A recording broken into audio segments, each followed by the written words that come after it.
जय पितृदेवता। स्वागत है दोस्तों आपके चैनल विजयवत कथा उपाय में। आशा करता हूं कि आप सभी लोग स्वस्थ होंगे।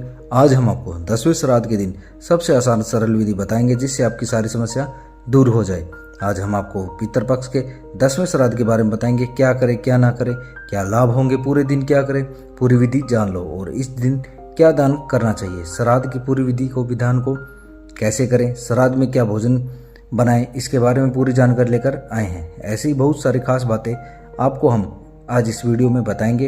इस वीडियो को कृपा करके पूरा जरूर सुने और देखें, तभी आप अपने पितरों को प्रसन्न कर पाओगे और उनका आशीर्वाद ले पाओगे। अगर आप इस वीडियो को ध्यानपूर्वक सुनेंगे तो पितरों का आशीर्वाद आपके ऊपर हमेशा बना रहेगा, आपकी सारी इच्छा पूर्ण होगी। आशा करता हूं कि आप इस वीडियो को कृपा करके पूरा जरूर देखें। तो चलिए शुरू करते हैं इस वीडियो को दोस्तों। पितृपक्ष की 10वीं के श्राद्ध की कुछ मुख्य बातें। 10वीं का श्राद्ध 2 वेदियों पर करने का विधान है। गया में श्राद्ध करने से अश्वमेध यज्ञ समान पुण्य मिलता है। आत्मा की शांति के लिए, कल के लिए हमेशा उनकी पसंद का भोजन या उनकी भोजन यानी जो भी उनका पसंद का खाना हो उसे दान दे। अश्विन कृष्ण पक्ष की 10वीं पर 2 वेदी पर श्राद्ध कर्म करने का विधान है। गया सिर व गया कूप नामक 2 वेदियों पर श्राद्ध करने से पितरों को बहुत शांति मिलती है। मान्यता है कि इस वेदी पर पिंडदान और श्राद्ध करने से नरक भोग रहे पितरों तक स्वर्गलोक की प्राप्ति होती है। माना जाता है कि यहाँ पिंडदान से पितरों को ही नहीं, श्राद्ध कर्ता को भी बहुत पुण्य फल मिलता है। 10वीं पर इस स्थान पर किया गया पिंडदान अश्वमेध यज्ञ समान माना जाता है। पिंडदान के बाद संकटा देवी का दर्शन पूजन जरूर करना चाहिए। यदि आप गया जी गए हो और वहाँ श्राद्ध या पिंडदान नहीं कर पा रहे हो तो आप किसी नदी के किनारे गया के ध्यान कर पिंडदान करें और देवी का दर्शन करें। इससे आपकी हर मनोकामना पूर्ण होगी। आज 10वीं श्राद्ध है, जानिए क्या करें क्या ना करें। जिन लोगों का देहांत इस दिन अर्थात तिथि अनुसार दोनों पक्षों 10वीं तिथि को हुआ है, उनका श्राद्ध इस दिन किया जाता है। इस दिन वेदी पर किए गए पिंडदान से भटक रहे और कष्ट भोग रहे पितरों को स्वर्गलोक की प्राप्ति होती है। इस दिन कूप में पिंडदान करने से श्राद्ध करने वाले व्यक्ति को अश्वमेध यज्ञ का फल प्रदान होता है। 10वीं के श्राद्ध के दिन स्नान आदि से निवृत्त होकर भोजन तैयार कर लें और भोजन के 5 भागों में विभाजित करने के बाद पहले पंचबली को भोग लगाएं, फिर 10 ब्राह्मणों को भोज कराएं, उन्हें यथाशक्ति दक्षिणा दें। 10 को भोज नहीं करा पा रहे हो तो कम से कम 1 ब्राह्मण को भोजन कराएं। यह भी नहीं कर पा रहे हो तो यथाशक्ति गरीबों को दान दें। आप चाहे तो सिर्फ आटा, गुड़, घी, नमक और शक्कर का दान कर सकते हैं। सभी के भोजन कराने के बाद परिवार के सदस्यगण भोजन करें। इस दिन गीता के 10वें अध्याय का पाठ करें या करवाएं। श्रद्धा पूर्वक तर्पण और पिंडदान करने से पितृ प्रसन्न होते हैं। दक्षिण दिशा में पितरों के निमित्त 2, 5, 11 या 16 दीपक जरूर जलाएं। आप अपनी गैलरी में भी जला सकते हो। गुड़ घी को मिलाकर सुगंधित पुष्प यानी सुगंधित धूप दें। जब तक वह जले तब तक ओम पितृदेवाभ्यो नमः का जाप करें और इसी मंत्र से आहुति दें।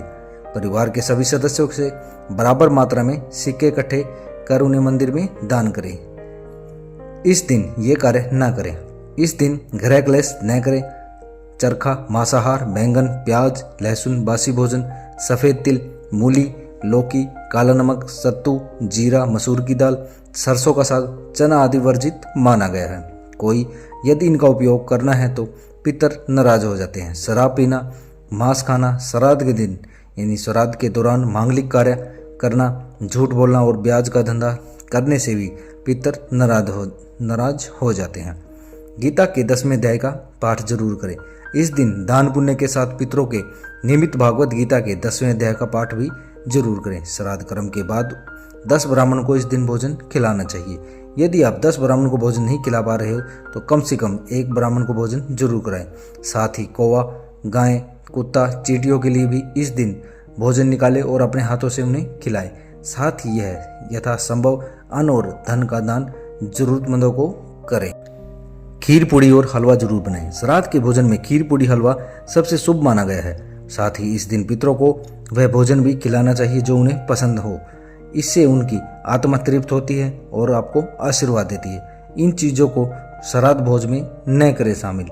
पितृपक्ष में श्राद्ध भोजन में चना, मसूर, उड़द काला, जीरा, कचनार, कुतली, मूली, खीरा, काला उड़द, प्याज, लहसुन, काला नमक, लौकी, बड़ी सरसों, काले सरसों की पत्ती और बासी खराब अन्न, फल और मेवे जैसी चीजें श्राद्ध भोज में शामिल नहीं करनी चाहिए।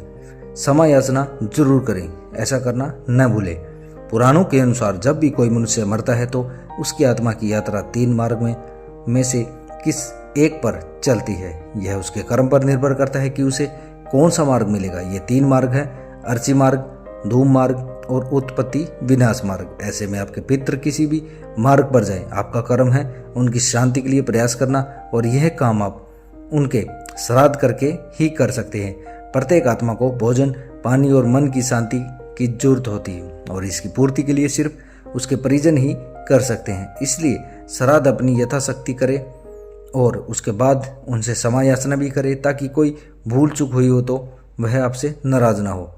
पितरों को श्राद्ध कैसे प्राप्त होता है? जिस प्रकार से किसी पत्र पर लिखने पर वो पत्र अपने गंतव्य तक पहुंच जाता है, उसी प्रकार जिनका नाम और गोत्र श्राद्ध संकल्प में लिया जाता है, हमारे पितर जिस भी योनि में होते हैं उन्हें प्राप्त होता है। जिस प्रकार पत्र पहले एक बड़े डाकघर में एक तरह होते हैं और फिर अपनी जगह पर भेजे जाते हैं, उसी प्रकार श्राद्ध में अर्पित पदार्थ का सूक्ष्म अंश सूर्य की किरणों के द्वारा सूर्यलोक में पहुंचती है और वहां से फिर बंटवारा होता है, तब हमारे पितरों को प्राप्त होता है। इसका फल भी समान प्राप्त होता है, परंतु सक्षम व्यक्ति ऐसा करेगा तो अवश्य ही पाप का भागी होगा। क्या पितृ दोष नहीं होता है? दोस्तों, पितृ दोष होता है। अगर आप श्राद्ध नहीं करते हैं तो पितर आपके पसीने को पीने पर मजबूर होते हैं और आपको श्राप देकर वापस चले जाते हैं। पितर दोष का प्रभाव आने वाली पीढ़ियों तक दिखाई देता है। इसलिए मृत्यु के समय अंतिम संस्कार पूरे विधि विधान से करना चाहिए और वार्षिक श्राद्ध के बाद प्रत्येक वर्ष नियम पूर्वक श्राद्ध करना चाहिए।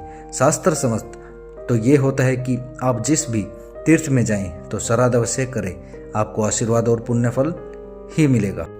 गया में 16 जगह श्राद्ध होते हैं जिससे पितरों को उत्तम लोकों की प्राप्ति होती है, परंतु यहाँ पर पिंड विसर्जन नहीं होता है। बद्रीनाथ ब्रह्मा कपाल में पिंडों का विसर्जन हो जाता है। इसके बाद बद्रीनाथ में ब्रह्मा कपाल तीर्थ में श्राद्ध करने पर पिंडों का विश्राम होता है, अर्थात उसके बाद श्राद्ध के समय पिंड नहीं बनाने होते हैं, परंतु तर्पण आपको आजीवन देने चाहिए। श्राद्ध करने से विशेष क्या लाभ मिलता है? इस सांसारिक जीवन में जब मनुष्य बिना मतलब के कुछ भी नहीं करता है और कुछ लोग तो अपने माता पिता और वृद्धाश्रम में रख देते हैं, यह अतः समय में यानी अंत समय में उनका त्याग कर देते हैं, तो यह प्रश्न उचित नहीं है। प्रत्येक व्यक्ति पर देव ऋण, ऋषि ऋण और पितृ ऋण होता है। श्राद्ध करने से पितृ ऋण उतर जाता है। विष्णु पुराण में कहा गया है कि श्राद्ध से तृप्त होकर पितृगण हमारी सभी मनोकामना को पूर्ण करते हैं और आशीर्वाद देते हैं। इसके अतिरिक्त श्राद्धकर्ता से देवगण और समस्त पूर्वज संतुष्ट होते हैं।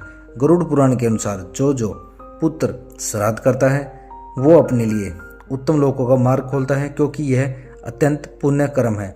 अगर निश्चित तिथि पर श्राद्ध करना भूल गया तो क्या उपाय है? अगर आप निश्चित तिथि पर श्राद्ध करना भूल गए हैं तो आप अमावस्या को श्राद्ध करें। इस तिथि में उनके भी श्राद्ध करें जिनकी तिथि आपको पता नहीं। इस बार 2 अक्टूबर को अमावस्या के श्राद्ध है।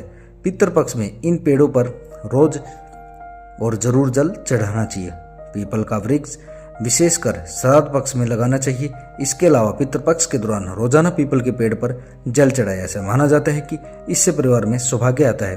पुराणों के अनुसार वहां पितरों का वास होता है, इसलिए पितरों की तृप्ति के लिए पीपल के वृक्ष पर जल में दूध और तिल मिलाकर तर्पण करना चाहिए। पितृपक्ष की हर शाम पीपल के पेड़ के नीचे तेल का दीपक जलाएं और पितृसूक्त का पाठ भी करें। इससे पितृदोष समाप्त होता है, साथ ही वित्तीय संकट भी दूर हो जाता है। तुलसी में देवी लक्ष्मी का वास माना जाता है। पितृपक्ष के दौरान तुलसी का पूजन करने से पितर भी प्रसन्न होते हैं और घर में देवी लक्ष्मी का वास होता है। पितृदोष के हानिकारक प्रभाव से बचने के लिए 5 मुखी, 7 मुखी, 8 मुखी और 12 मुखी रुद्राक्ष धारण करें। यदि यह विकल्प नहीं है तो आप नवग्रह रुद्राक्ष माला भी पहन सकते हैं।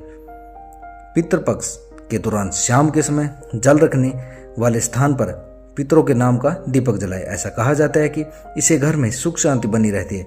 पितृपक्ष में क्या ना करें? गरुड़ पुराण में वर्णित है कि पितृपक्ष के दौरान तामसिक भोजन का सेवन नहीं करना चाहिए, साथ ही मदिरा का भी सेवन न करें। आसान शब्दों में कहें तो पितृपक्ष के दौरान मांस मदिरा का सेवन भूलकर भी न करें। अनदेखी करने से पितरों की कुदृष्टि व्यक्ति पर पड़ जाती है। पितृपक्ष के दौरान साग, सत्तू, चने की दाल, चना बेसन आदि चीज़ों का सेवन न करें। साग और सत्तू का सेवन भूलकर न करें। इसके अलावा मसूर की दाल, कुल्थी की दाल, गाजर, मूली आदि चीज़ों से भी परहेज करें। घर के बड़े वृद्ध का अपमान न करें।